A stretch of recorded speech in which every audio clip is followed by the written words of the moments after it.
항상 월요일은 한 주간의 무게 때문에 힘들게 시작하는 날이죠. 오늘 말씀으로 우리의 짐을 내려놓고 가벼운 마음으로 시작하는 한 주간 될 수 있기를 바랍니다. 언젠가 제가 집에서 야구를 보고 있는데 그 유현진 선수, 미국의 메이저리그의 유현진 선수의 경기를 재방송으로 제가 보고 있었어요. 그랬더니 제 아내가 지나가면서 그래요. 그 이긴 걸 뭐로 또 보냐고. 그래서 제가 그냥 웃었습니다. 왜냐하면 결과를 알고 보는 야구 재밌거든요. 결과는 알지만 어떻게 이겼는지, 어떤 공을 던졌는지 그것을 확인하는 그러한 기쁨이 거기에 있습니다. 다니엘서는 하나님께서 이기신다라고 하는 하나님의 응원의 메시지라 그랬죠. 어떻게 이기게 하시는지를 하나하나 살펴보는 것, 이것이 여러분 우리 믿음의 기쁨이 아닐까. 오늘 다니엘 6장 15절부터 28절까지의 말씀을 통해서 이것을 확인하는 저와 여러분 될 수 있기를 바랍니다.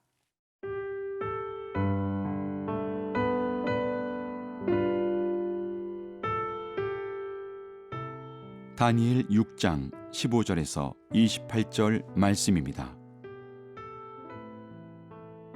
그 무리들이 또 모여 왕에게로 나아와서 왕께 말하되, 왕이여, 메대와 바사의 규례를 아시거니와 왕께서 세우신 금령과 법도는 고치지 못할 것이니이다 하니, 이에 왕이 명령하매 다니엘을 끌어다가 사자굴에 던져 넣는지라. 왕이 다니엘에게 이르되, 내가 항상 섬기는 너의 하나님이 너를 구원하시리라 하니라. 이에 돌을 굴려다가 굴 어귀를 막음에 왕이 그의 도장과 귀족들의 도장으로 봉하였으니, 이는 다니엘에 대한 조치를 고치지 못하게 하려 함이었더라. 왕이 궁에 돌아가서는 밤이 새도록 금식하고 그 앞에 오락을 그치고 잠자기를 마다하니라. 이튿날에 왕이 새벽에 일어나 급히 사자굴로 가서 다니엘이 든 굴에 가까이 이르러서 슬피 소리질러 다니엘에게 묻되, 살아계시는 하나님의 종 다니엘아, 내가 항상 섬기는 내 하나님이 사자들에게서 능히 너를 구원하셨느냐 하니라. 다니엘이 왕에게 아뢰되, 왕이여, 원하건대 왕은 만수무강하옵소서. 나의 하나님이 이미 그의 천사를 보내어 사자들의 입을 봉하셨으므로 사자들이 나를 상해하지 못하였사오니, 이는 나의 무죄함이 그 앞에 명백함이오며, 또 왕이여, 나는 왕에게도 해를 끼치지 아니하였나이다 하니라. 왕이 심히 기뻐서 명하여 다니엘을 굴에서 올리라 하매, 그들이 다니엘을 굴에서 올린즉 그의 몸이 조금도 상하지 아니하였으니, 이는 그가 자기의 하나님을 믿음이었더라. 왕이 말하여 다니엘을 참수한 사람들을 끌어오게 하고 그들을 그들의 처자들과 함께 사자굴에 던져넣게 하였더니, 그들이 굴 바닥에 닿기도 전에 사자들이 곧 그들을 움켜서 그 뼈까지도 부서뜨렸더라. 이에 다리오 왕이 온 땅에 있는 모든 백성과 나라들과 언어가 다른 모든 사람들에게 조서를 내려 이르되, 원하건대 너희에게 큰 평강이 있을지어다. 내가 이제 조서를 내리노라. 내 나라 관할 아래에 있는 사람들은 다 다니엘의 하나님 앞에서 떨며 두려워할지니, 그는 살아계시는 하나님이시요 영원히 변하지 않으실 이시며, 그의 나라는 멸망하지 아니할 것이요 그의 권세는 무궁할 것이며, 그는 구원도 하시며 건져내기도 하시며, 하늘에서든지 땅에서든지 이적과 기사를 행하시는 이로써 다니엘을 구원하여 사자의 입에서 벗어나게 하셨음이라 하였더라. 이 다니엘이 다리오 왕의 시대와 바사 사람 고레스 왕의 시대에 형통하였더라. 어제 우리가 살펴본 대로 다니엘이 계략에 걸려서 결국은 사자굴에 들어가게 되죠. 두 총리와 방백들이 이제 이 금령이 발표되니까 밤낮으로 이제는 다니엘을 감시하기 시작합니다. 그런데 다니엘은 이에 굴하지 않고 조금도 자신을 숨기지 않고 전에 행하던 대로 하루 3번씩 무릎 꿇고 하나님께 기도하죠. 이를 본 방백들이 속으로 쾌재를 부릅니다. 그래서 왕에게 나가서 고발해요. 이 고소를 들은 다리오 왕 그제서야 깨닫습니다.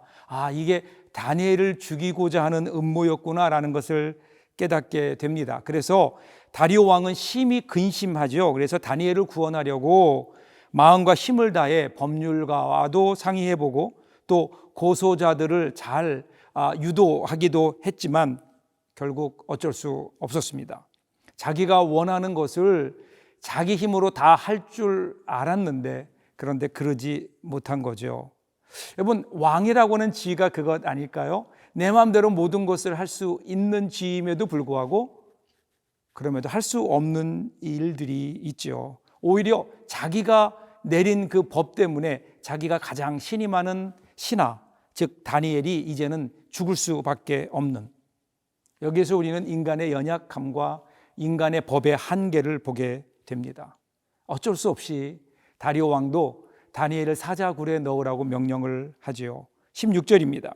이에 왕이 명령하매 다니엘을 끌어다가 사자굴에 던져 넣는지라. 왕이 다니엘에게 이르되 내가 항상 섬기는 너의 하나님이 너를 구원하시리라 하니라. 여기 보면요, 내가 항상 섬기는 내 하나님이 너를 건지시리라 라는 말이 나오는데, 이것은 다리오의 어떤 신앙적인 고백이 아니고요, 그렇게 되기를 바라는 절실한 소망 같은 겁니다. 이것이 사람들의 한계죠. 그냥 막연히 바라는 것, 왕이지만 어쩔 수 없는 일, 자신의 한계를 느끼면서 자신의 한계를 넘어선 일들에 대한 그냥 막연한 바람입니다. 자, 이제 다니엘은 그래서 사자굴에 던져집니다. 이제는 다니엘을 건져낼 자가 아무도 없어 보입니다. 그날 밤에 다리오 왕은요, 밥도 먹지 못하고 잠도 제대로 자지 못합니다. 그리고 아침 일찍 일어나서 사자굴로 가죠. 그는 슬픔과 절망의 목소리로 혹시나 하는 기대를 가지고 다니엘을 불러봅니다. 자, 여기까지만 보면요, 악이 승리하는 것 같아요. 그냥 모든 일이 이것으로 끝나는 것처럼 보입니다. 하나님을 믿는 사람들, 하나님의 뜻대로 사는 사람들, 그런 사람들의 삶 속에도 때때로 고난을 허락하세요. 아무런 이유 없이 다가오는 고난이 있습니다. 요셉이 그랬고 욥이 그랬고 다니엘이 그랬습니다. 그런데 그 고난은 고난으로 끝나지 아니하고 고난을 통해 이루시는 하나님의 뜻이 이루어지는 새로운 축복의 자리가 되는 거죠. 하나님께서는 사람의 소망과 가능성이 모두 사라진 것처럼 보이는 그때 일하기 시작하십니다. 그러기에 우리의 계획대로 되는 것이 아니라 때로는 우리의 계획은 무너지고 우리의 계획이 아닌 하나님의 계획이 진행되고 그로 말미암은 하나님의 결과가 우리 삶 속에 남을 때도 있죠. 이것이 하나님의 은혜가 아닐까요? 그러므로 고난 앞에 두려워하지 마십시오.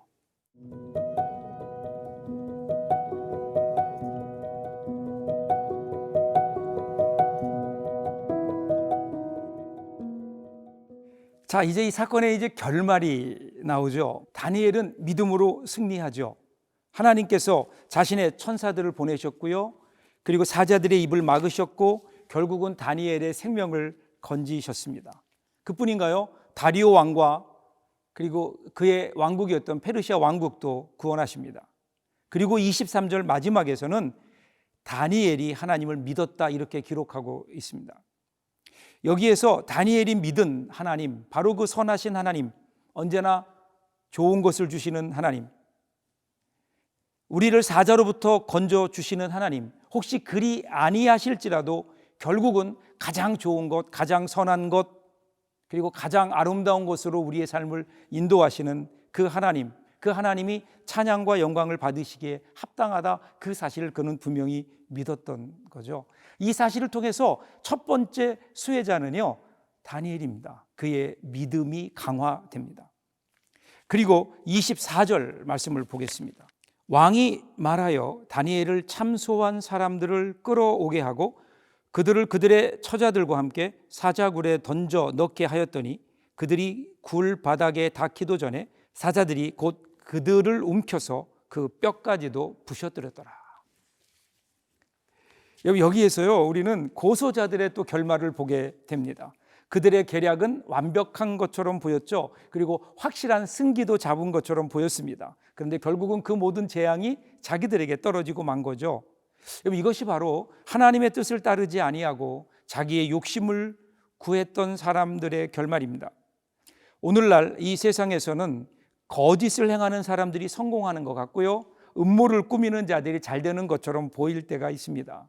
그러나 그때 우리는 분명히 하나님이 우리의 심판자 되신다는 이 다니엘의 이름처럼 결국 마지막 순간에 하나님께서 모든 것을 정의롭게 심판하실 것이고 그리고 판단하실 것이기에 오늘 우리는 하나님을 바라보며 인내하는 마음으로 믿음을 가지고 순수한 마음으로 하나님의 뜻을 이루는 저와 여러분이 될 수 있기를 바랍니다. 마지막으로 25절, 28절을 보시면요, 다리오의 결말이 나옵니다. 그는 비록 어리석은 선택으로 다니엘과 자기 자신을 위기 가운데 빠뜨렸지만 그를 통해서 긍휼이 풍성하신 하나님의 은혜를 경험하게 됩니다. 그리고 이제 그는 믿음을 가지게 되고요, 살아계신 하나님, 그 하나님, 다니엘의 하나님을 그는 찬양하는 사람이 되는 겁니다. 이것이 가장 중요한 결말이 아닐까요? 하나님은 지금도 살아계셔서 역사의 수레바퀴를 주관하고 계십니다.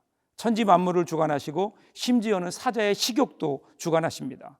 그러기에 오늘 본문은 다니엘의 이야기가 아니라 다니엘과 함께 하신 하나님의 이야기, 그리고 그 하나님으로 인해서 되어진 결과들 아닐까요? 세상은 참 혼란스럽습니다.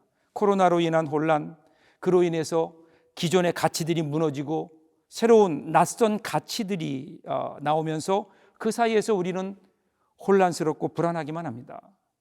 그래서 세상에도 혼탁해집니다.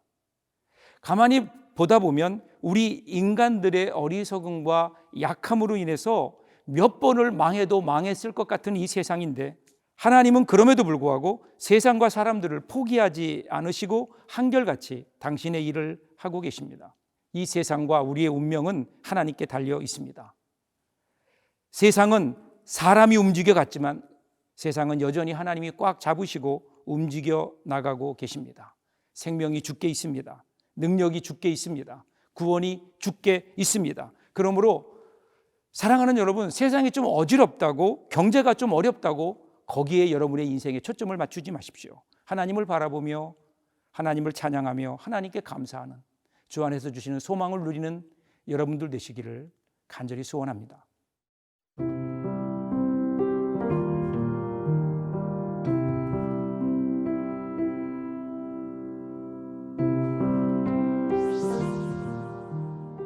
사랑의 하나님, 오늘 저희에게 허락하신 삶의 현장이 우리 주님께서 불러주시고 맡겨주신 소명의 현장임을 잊지 않게 하옵소서.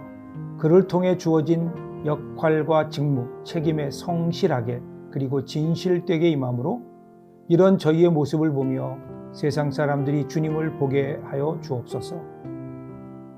사랑의 하나님, 저희가 살아가고 있는 이 세상은 기도 없이는 결코 이겨나갈 수 없는 영적 전쟁터임을 잊지 않고 기도를 습관화하며 체질화함으로 상황 앞에 요동하는 연약한 그리스도인들이 아니라 그 어떤 상황 속에서라도 신앙의 절개를 지켜나가는 담대한 그리스도인으로 살아가게 하옵소서. 어려운 상황 속에서 기도함으로 함께 하시는 하나님을 기억하며 감사할 줄 아는 성숙한 그리스도인으로 살아가게 하옵소서. 믿음의 주요 온전케 하시는 주이신 예수님 이름으로 기도하옵나이다. 아멘.